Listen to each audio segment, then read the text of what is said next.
Bismillahirrahmanirrahim.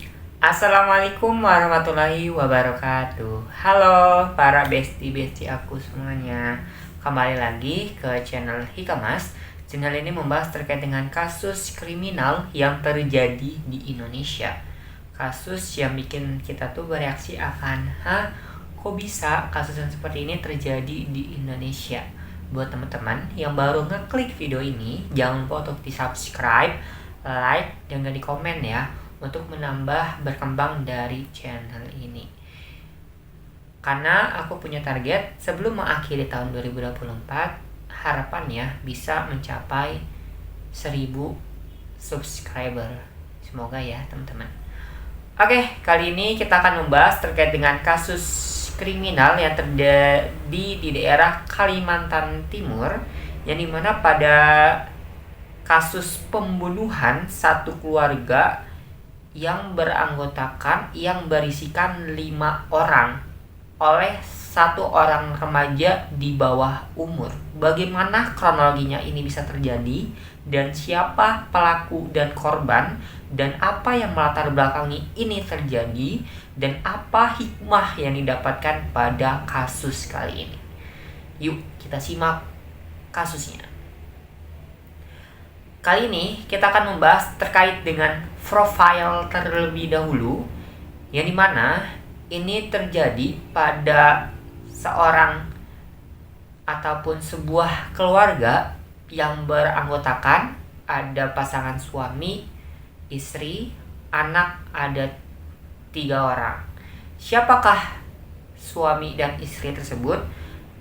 Berinisial WO berusia 34 tahun, SW sekitar berusia 33 tahun, JS anak pertama 14 tahun, UD 10 tahun anak kedua, dan AA berusia 2,5 tahun.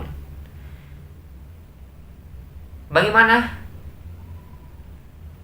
latar belakang ini gitu ya, yang dimana itu si JS ini memiliki hubungan sesuatu, ada keterikatan dengan si pelaku atau tersangka. Siapa sih tersangka tersebut gitu ya? Karena kita bahas terkait dengan profil terlebih dahulu. Tersangka ialah bernama Junaidi, yang tadi anak pertama ini kita inisial JS itu ya kita sebut namanya itu Risna gitu ya. Risna berusia 14 tahun. Nah, masih berbeda usianya sekitar 3-4 tahun dengan si pelaku atau tersangka ini berusia 17 tahun. Masih di bawah 18 tahun, atau bisa dikatakan di bawah umur gitu ya. Nah, ini berlokasi di Desa Babulu Laut, Kecamatan Babulu, Penajam, Pasir Utara, nomor 33 RT 18 Dusun 5, Pasir Utara, Kalimantan Timur, yang dimana ini terjadi pada satu orang keluarga yang juga dibunuh oleh remaja yang juga dekat rumah, hanya perbedaan satu rumah doang dari si korbannya ini. Bagaimana kronologinya? Bagaimana kronologi ini bisa terjadi dan kapan? Terjadi pada hari Selasa tanggal 6 Februari 2024. Jadi sudah sekitar 10 atau 11 bulan yang lalu, bulan Februari awal tahun gitu ya. Nah, diawali memang sepertinya ini ada ketertarikan antara si Junaidi dengan si Risna ini atau JS, yang dimana entah karena memang ada suka, pasti ada suka, karena memang ada sakit hati, karena memang ada dendam, diawali memang ada ketertarikan dulu gitu ya. Nah, dengan si Risna ini mengawali dengan ngechat dulu ataupun ngajak ketemuan karena lumayan dekat juga rumahnya. Nah, karena memang Risna ini atau JS ini nggak mau menerima cintanya atau ditolak, yang menyebabkan itu terjadi. Nah, ya tadi alasannya karena memang ada asmara cinta, lalu juga karena ada sakit hati, dan juga ada gara-gara helm, entah karena memang gak mau dipinjamkan atau memang something sesuatu berkaitan dengan helm tersebut gitu. Nah, makanya ini terjadi hal yang seperti ini gitu. Nah, maybe pasti ketika itu sebelum kejadian tanggal 6 Februari tersebut, ya bulan Januari atau akhir tahun 2023 November Desember gitu, mungkin di sana ada PDKT dulu dari si Junaidi ini karena memang ada ketertarikan di sana. Nah, kayak gitu. Nah, Junaidi ini kesehariannya memang jadi tukang bengkel yang juga di rumahnya sendiri gitu. Nah, si Risna ini masih sekolah SMK, dan sebenarnya pelaku pun masih duduk di bangku kelas 3 SMK gitu loh. Jadi istilahnya bukan orang yang nganggur, bukan orang yang ya biasa atau yang gak ada kerjaan gitu loh. Jadi ya seperti itu gitu loh. Nah, pada kejadian ini ya tadi diawali dengan adanya rasa suka di November Desember 2023 sampai dengan awal. Ketika tersebutlah ditolak cintanya dari si Risna oleh si Kang Junaidi ini. Lalu ketika di sana ada rasa sakit hati, dan tidak hanya rasa sakit hati karena asmara cinta, tapi juga ada hal-hal lain yang juga dirasakan oleh si Junaidi ini. Makanya melancarkan aksinya untuk membunuh dari si korbannya ini, Risna, yang juga satu keluarga ini gitu loh. Tidak hanya Risna aja, tapi satu keluarga ini gitu.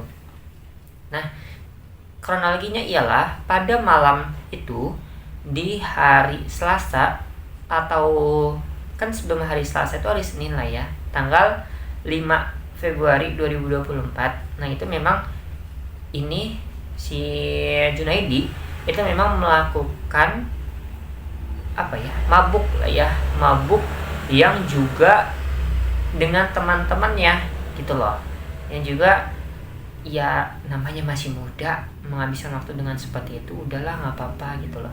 Ini kayak ya paham lah ya gimana rasanya teman-teman yang mabuk gitu.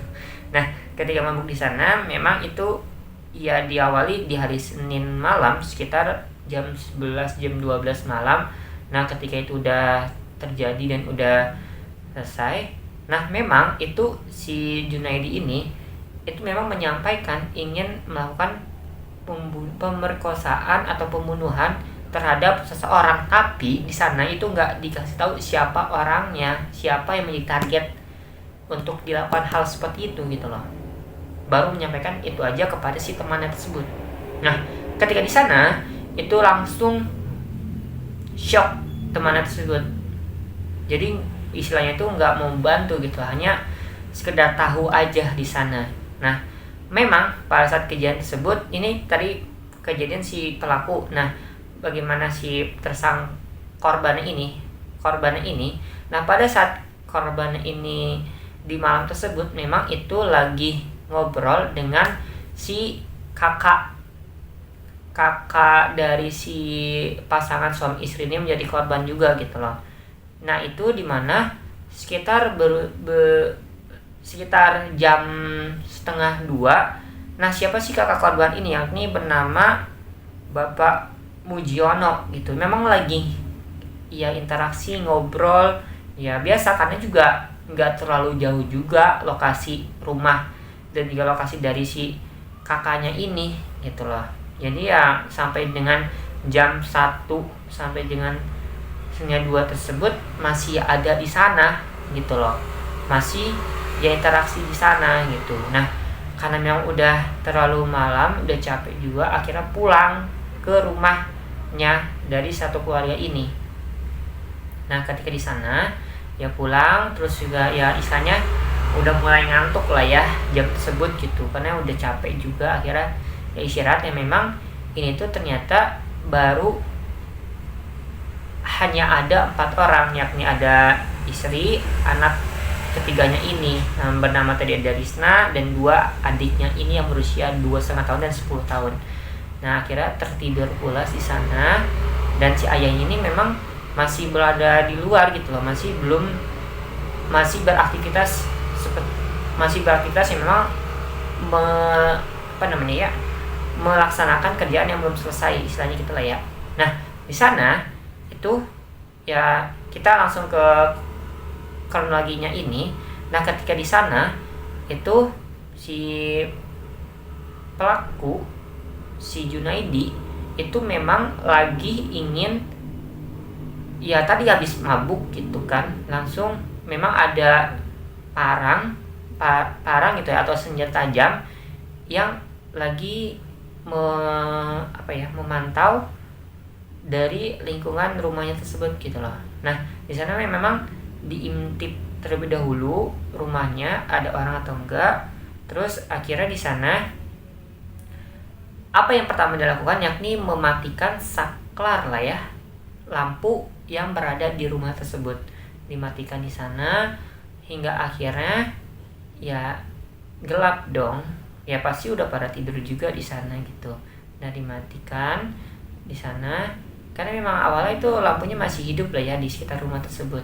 Matikan, akhirnya coba untuk melihat di sana, dan beriringan dengan si orang ayahnya ini, kita sebut nama ini ini disamarkan ya teman-teman, bukan yang ada di media sosial, aku menyamarkan aja, kita sebut namanya ini Bapak Wahyu. Nah Bapak Wahyu ini lagi pulang juga, tadi kan aku bilang lagi menyelesaikan tugasnya juga gitu kan. Nah pulang, dimana itu melihat ada orang yang juga mencurigakan di sana. Wah lagi apa ini? Nah makanya di sana ketika itu ya langsung melakukan gitu. Diawali memang tadi kan udah mematikan saklarnya gitu kan, masuk ke dalam. Ini juga itu katanya terbuka pintunya juga. Nah akhirnya dimasuklah di sana dan membunuh dari satu orang ini yang juga diawali dari ibunya terlebih dahulu, ibu dari si Bapak Wahyu, istri dari Bapak Wahyu gitu loh. Nah lalu ketika itu Bapak Wahyu datang, ya dibunuhlah juga si Bapak Wahyunya. Nah lalu ketika itu pasti mendengar suara tangisan atau ada suara jeritan juga atau suara minta tolong. Terbangunlah dari si Risna ini yang juga sama dibunuh juga. Dan ketika Risna ini teriak dan juga panik, terdengar dan terbangun juga oleh si adik yang ini yang 10 tahun ini, ya dibunuh juga di sana. Nah sama didengar juga oleh adik yang terakhir, dibunuh juga yang berusia 2,5 tahun. Itulah, jadi di sana pun itu ditemukan beberapa mayat yang tergeletak atau orang yang tergeletak di masing-masing tempat. Itu ada yang di kamar pertama, itu ya kayak tiduran gitu atau tergeletak lah ya, di kamar kedua, ketiga, dan ada di bagian depan gitu. Jadi masing-masing kamar tuh ada yang tergeletak, dan ada di ruang tengah ruang tamu itu juga tergeletak, dan di bagian depan juga itu tergeletak. Jadi ada 5 orang itu ya langsung tewas di sana, meninggal dunia lah ya, karena dibunuh juga oleh si pelakunya ini yang juga habis mabuk gitu loh. Ya Allah, ya Allah, sadis banget gitu loh. Maksudnya tuh ya udahlah, kita lanjut lagi lah ya, nanti kita bahas terkait dengan hikmahnya. Nah lalu ketika sudah melancarkan aksinya di sana, langsung keluar dan bawa belum keluar dulu. Ketika di sana udah melancarkan aksinya, itu langsung apa teman-teman, menyetubuhi atau memperkosa si ibu atau istri dari Bapak Wahyu dan juga si anak ini yang juga tadi yang katanya ada asmara cinta yang karena ditolak. Ya di seperti itu disetubuhi dulu atau di hubungan intim dengan ya udah meninggal, berarti mayat lah ya bisa dikatakan.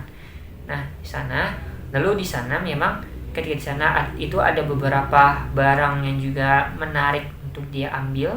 Ada handphone, terus juga ada uang sekitar bernominal itu ada 363 lah ya. Itu yang juga sangat menarik bagi dirinya. Ya akhirnya diambil, dan handphone itu memang katanya dibanting, dirusakin gitu loh. Dirusakin di sana yang memang di luar setelah melancarkan aksinya. Tadi udah ya di mencuri uangnya, terus disetubuhi. Ketika udah selesai langsung menghidupkan saklar yang tadi mati lampunya, dihidupkan lagi dan langsung kabur. Dan tadi membanting HP-nya tersebut dari si korbannya ini. Nah itu di depan jalan raya juga, depan jalan raya yang memang depan rumah dari si korbannya ini. Ketika itu langsung pulang ke rumahnya dan membersihkan alat-alat yang melancarkan aksinya. Alat-alatan ini ada apa aja? Tadi parang yang dibersihkan, terus juga ada baju atau pakaian yang juga terkena darah tersebut dan dicuci di mesin cuci, dan juga di rumahnya tersebut ada gitu loh ya. Nah terus juga karena memang bengkel juga yang memang punya alat-alat yang juga memadai untuk ya melancarkan aksinya dan juga membersihkan dari ya setelah melakukan pembunuhan ini gitu loh. Nah ketika itu udah selesai udah cuci, udah selesai, dan apa yang dilakukan oleh si pelaku yakni datang ke rumah kakaknya ini yang tadi bernama Bapak Mujiono gitu loh ya. Nah di sana itu memang disampaikan, aku ini alibi lah ya, alibi si pembunuh, alibi si Junaidi itu katanya, aku melihat secara sendiri Risna, ayah, ibu, dan adik-adiknya ini dibunuh oleh orang yang tak dikenal atau orang yang tidak bertanggung jawab di sana. Alibinya seperti itu gitu loh ya. Ya Allah kok bisa gitu loh, alibinya seperti itu gitu. Nah sebetulnya ketika menyampaikan itu diceklah langsung ke rumahnya, dan benar itu ada yang tergeletak dan ada darah di sana yang banyak bercucuran gitu. Nah akhirnya di telepon polisi untuk ya paginya tersebut lah ya. Itu memang tadi 1:30 masih di rumah si Bapak Mujiono, jam 2 ini pembunuhannya. Nah ketika udah selesai sekitar 30 menit, 2:30 tersebut itu langsung menyampaikan ke Bapak Mujiono tadi yang juga alibi katanya ada pembunuhan di keluarga Risna ini. Nah ketika udah selesai dan juga telepon polisi, akhirnya ya datang dan langsung ngecek tempat kejadian perkara, bagaimana sih ini bisa terjadi. Dan ketika di sana itu ya dengan adanya pernyataan persaksian dari si pelaku atau pelaku dan tersangka ini, itu bikin aneh, dan juga tentunya dicek lah dari rumahnya, dan ternyata ya ada yang bikin mencurigakan, yakni tadi ada istilahnya tuh darah, bajunya yang kena darah, terus juga dari alat yang juga kayak banyak darah. Ya udah, siapa lagi kalau bukan kamu yang melakukan hal ini gitu. Kamu yang melakukan hal ini kepada keluarga ini. Jadi jangan macem-macem, jangan ngomong alibi untuk melakukan pembunuhan orang lain gitu. Jadi menuduh orang lain karena melakukan hal ini, tapi kamu sendiri adalah pelaku atau tersangkanya yang telah membunuh dari keluarga Risna ini gitu loh ya.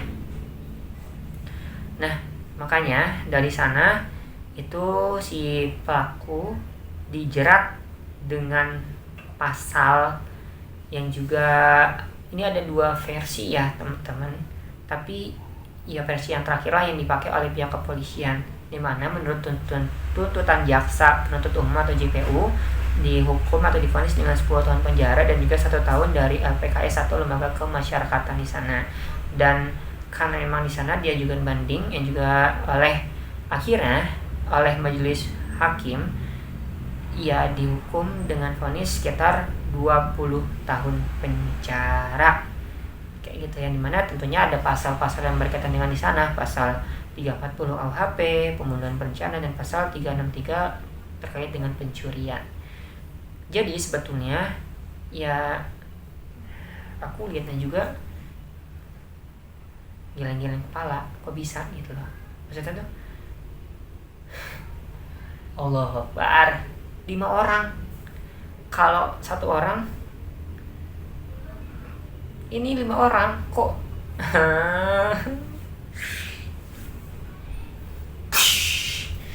Ya Allah, kok bisa-bisanya 5 orang sekaligus dalam satu malam dilakukan pembunuhan. Kalau kamu ada something yang memang itu, coba disampaikan langsung, tapi ini langsung dibunuh. Kasihan banget. Ya Allah.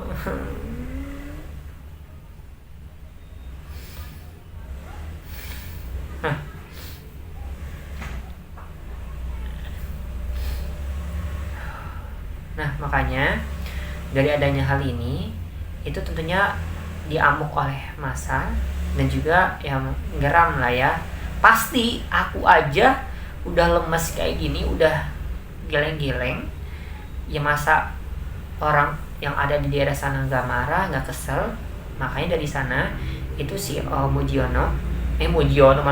si Junaidi yang jadi pelakunya ini atau tersangkanya ini diusir dari kampung atau di desa tersebut untuk tidak tinggal ada namanya Junaidi yang ada di sini. Ya karena yang diponis juga lah ya. Maksudnya tuh ketika nanti udah selesai beri masa hukuman 20 tahun, nggak ada nama Junaidi di sini. Usir aja di sana. Dan juga rumahnya dirobohkan oleh warga. Karena memang itu akan terus teringat memori-memori yang juga ya akan kemarahan tersebut. Akhirnya dirobohkan rumahnya tersebut, yang juga ada bengkel tadi, yang juga katanya itu ada rumah orang tuanya. Ya sebenarnya rumah orang tuanya pun itu rumahnya aja, memang keluarganya bukan ada di sana gitu loh. Oke. Dan ini kita berakhir di sesi yang terakhir, yakni hikmah gitu ya teman-teman. Capek aku udah tadi kayak melihat kasus ini, yang dimana hikmahnya itu ketika kita ada ketertarikan sama orang, udahlah jangan terlalu nekat untuk menghabiskan nyawa gitu loh. Dan juga ketika kita istilahnya tadi abis mabuk minuman, ya aduh bingung lagi aku ngomong apa ya, karena mabuk pun itu udah salah, dan juga menyampaikan ingin bunuh ya psikopat juga nggak sih? Tapi sebenarnya polisi juga menyampaikan itu bukan karena psikopat, karena memang ada rasa dendam gitu, ada rasa sakit hati di sana. Entah karena memang beriringan sih sebetulnya, karena memang habis mabuk, alibinya itu karena habis mabuk, dan alibinya itu karena membunuh, atau ada lihat pembunuhan di keluarga ini, yang pada akhirnya ya ada rasa kesal juga, akhirnya membunuh dari satu keluarga ini gitu loh ya. Dan juga cobalah kita teman-teman untuk berteman ataupun ya interaksi dengan orang-orang yang memang baik aja. Ya memang sangat sulit gitu lah ya untuk melihat dia ini baik atau enggak, tapi yang bisa kita lihat adalah ketulusan gitu loh. Ketika memang kita berteman dan juga memang ini tulus, ya itu akan terlihat dari sikap dan pelakuannya ini gitu loh. Nah, pasti ketika kita memang sakit hati, yaitu akan sangat banyak perlakuan yang orang lain berikan kepada kita, entah dari ucapan, entah dari sikap perlakuan kita, dan akan mengakibatkan seperti itu, dibunuh lah. Terus juga ketika kita ada rasa sakit hati, itu nembus ke langit ketujuh, ke oleh Allah Subhanahu wa taala gitu ya. Tapi sebetulnya ya karena ini kasus ini adalah kasus percintaan gitu loh ya. Jadi ya bingung lagi aku mesti kayak gimana. Bisa sih sebetulnya kalau misalkan untuk pindah rumahnya ataupun tidak menutup akses komunikasi dengan dirinya kalau memang terlihat dirinya ini memang banyak kasus yang memang dilakukan. Dan juga menurut penuturan dari kakaknya korban atau Mujiono tadi, memang si pelakunya ini itu ya banyak kasus dengan tetangganya sendiri juga, yang karena kesal akhirnya mau ancam bunuh si tetangganya yang lain gitu loh. Jadi ya terlihat di sana dari gerak-gerik dan perlakuan korban ketika memang itu udah terlihat dan ada mencurigakan di sana, ya why not untuk dihindari orang tersebut, karena bisa aja akan melancarkan aksinya suatu saat nanti, entah dia seperti ini akhirnya membunuh karena memang percintaan tersebut dan ya beriringan dengan adanya mabuk tadi gitu loh ya. Nah sebetulnya menurut aku ini harusnya dihukum mati sih, tapi ya karena memang kita melihat tadi karena memang anak ini adalah masih di bawah umur, yang juga disesuaikan juga sama yang ada di undang-undang yang ada di Indonesia gitu loh ya. Ya semoga ini bisa menjadi bahan revisian untuk para penegak hukum untuk mendapatkan hukuman yang setara dan setimpal yang didapatkan oleh anak juga. Sebetulnya ya tadi ya aku juga lihat dari salah satu pengamat juga bahwasanya ini bukan anak lagi, ini sudah melebihi dari orang dewasa, membunuh 5 orang, diperkosa, pencurian, bunuh, juga disetubuhi lah. Ini udah bukan lagi anak gitu loh. Bener ya, ini bukan lagi anak, tapi ini ada suatu orang dewasa yang melabelkan dirinya sebagai anak. Udah bukan lagi anak sebetulnya, ya nggak sih kalau kita lihat lagi di sana gitu loh. Nah semoga kita terhindarkan dari orang-orang yang seperti itu dan terjaga dari orang-orang yang ingin melakukan perbuatan buruk kepada diri kita. Dan harapannya ketika memang ada kecurigaan oleh seseorang atau suatu kaum atau suatu komunitas atau perorangan, cobalah untuk menghindari hal-hal yang seperti itu agar tidak terjadi hal-hal yang seperti ini lagi, yakni pembunuhan gitu lah ya.